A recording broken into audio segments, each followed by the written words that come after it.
Danes je v novicah, poglejte. Danes je potekala stavka sindikatov zdravstva in socialnega varstva. Ivanška občina v Šentvidu pri Stični načrtuje gradnjo novega vrtca. Kaj so izpeljali v minulem letu in kaj načrtujejo letos v občini Črnomelj?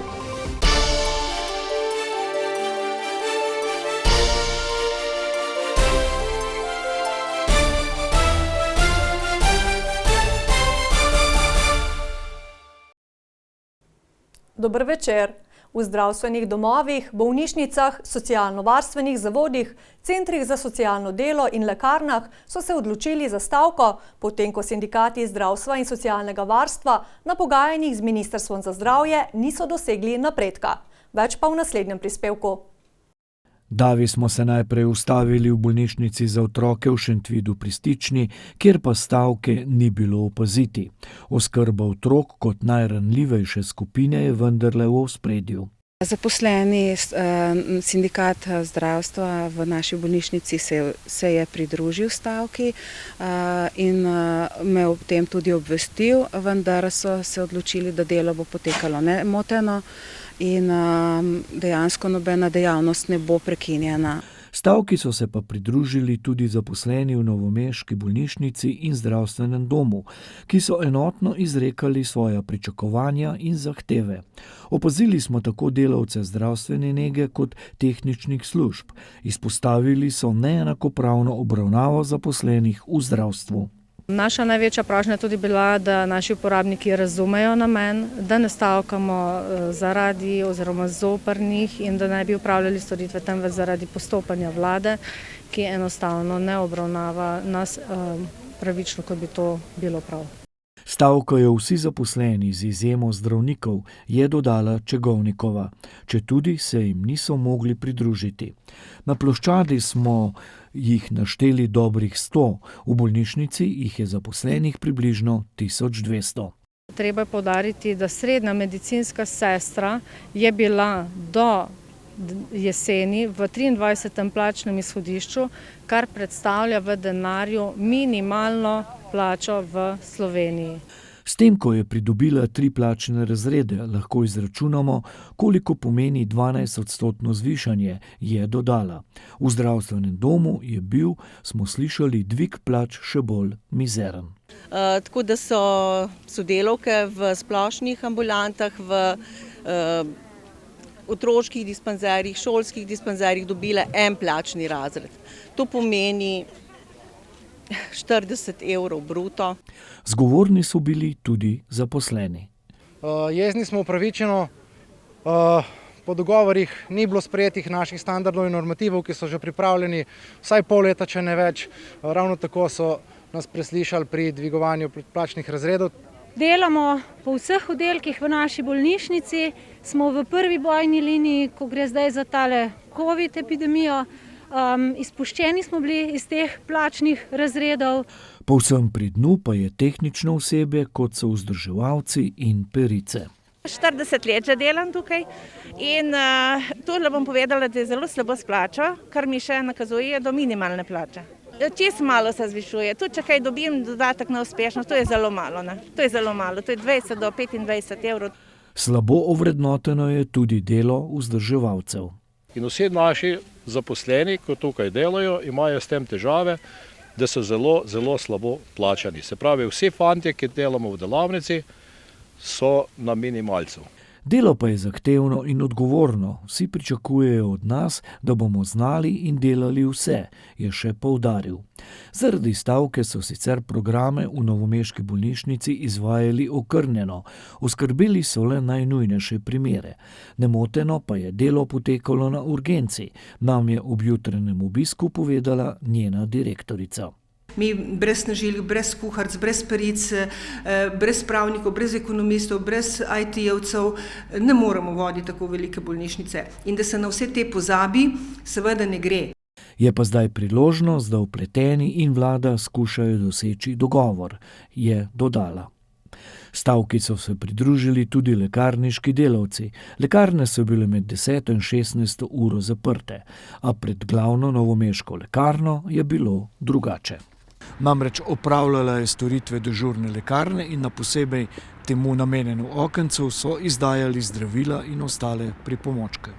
Stavkajoči so danes v eno zatrjevali, da ne stavkajo proti svojim sodelavcem, ampak proti vladi.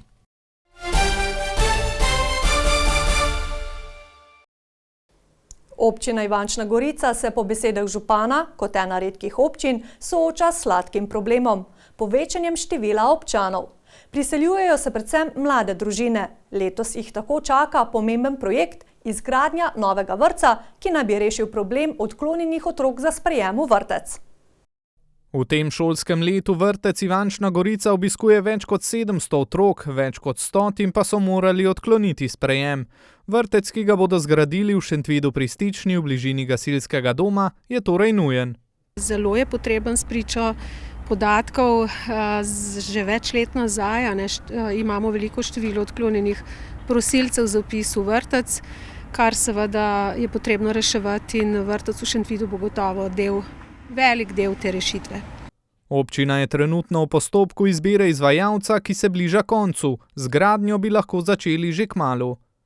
Gradimo nov 8-oddelčni vrtec z možnostjo dogradnje še 4 oddelkov.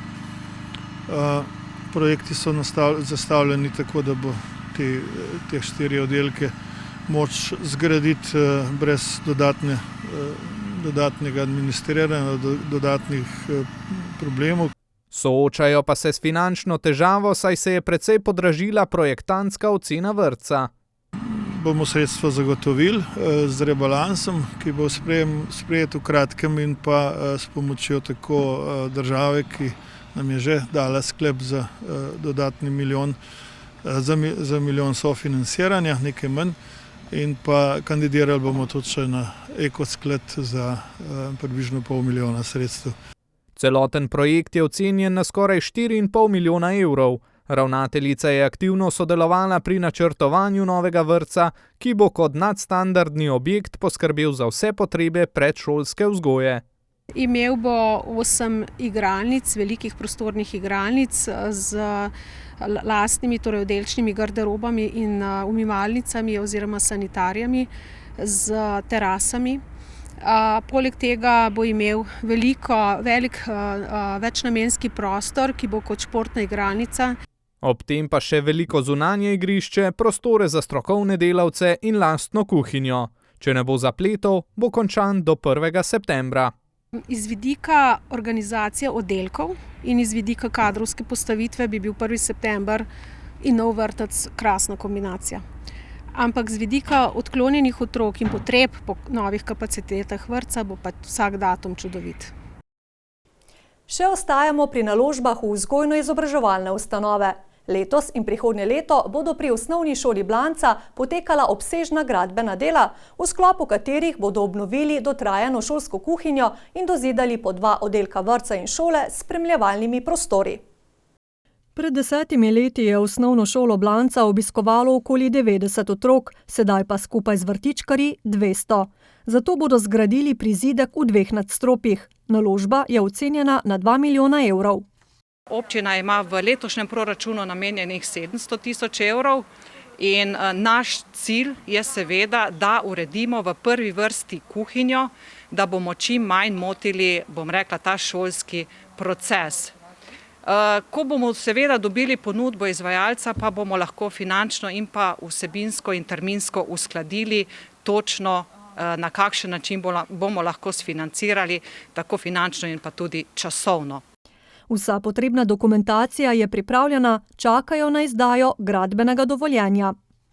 Takoj po gradbenem dovoljenju bomo šli v postopek za izbiro izvajalca del, ki predvidevamo, da bo po terminskem planu se začela gradnja konec šolskega leta in bo trajala do naslednjega leta, do meseca aprila, ko načrtujemo zaključek celotne investicije. Do sedaj so za potrebe vrtca, v okviru katerega delujejo 4 oddelki, iskali rezerve znotraj šole in preurejali učilnice, a rešitve po normativih niso bile skladne s standardi, pojasnjuje Sešlarjeva, z dozidavo pa bodo. Občina Črnomelj praznuje 19. februarja občinski praznik. Na včerajšnji novinarski konferenci so predstavili projekte minulega leta in smele načrte za naprej. Poglejmo. V preteklem letu so v občini storili velike korake na področju šolstva in izobraževanja.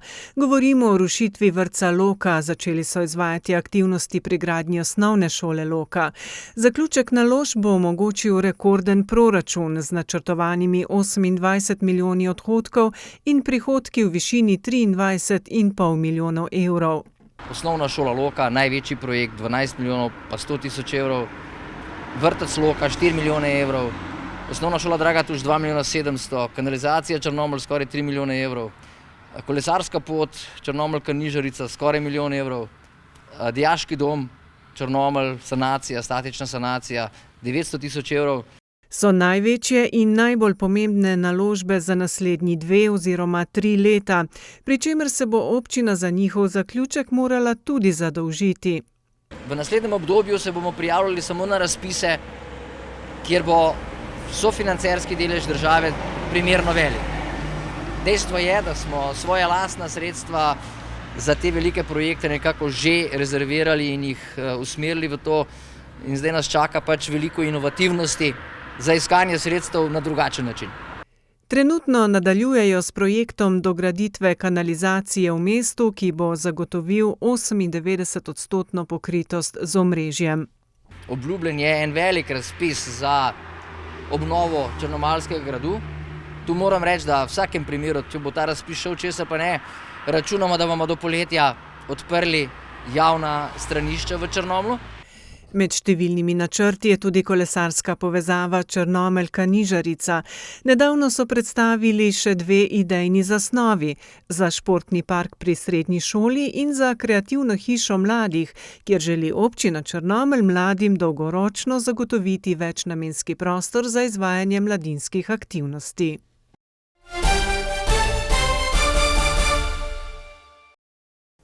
Od leta 2016 v naši medijski hiši izbiramo osebnosti meseca, nocoj pa se bo 5 osebnostim leta pridružila še 6. Čez 1 uro se bo namreč v našem studiu odvil televizijski dogodek, na katerem bomo razglasili osebnost leta 2021. 5 nominirancev za osebnost leta sestavljajo medicinska sestra in prostovoljka Jožica Grden, športni navdušenec in dobrotnik Božo Kostadinovski, atletinja in olimpika Klara Lukan, gostinec in somelje Grega Repovš ter dramski igralec Nik Škrlec.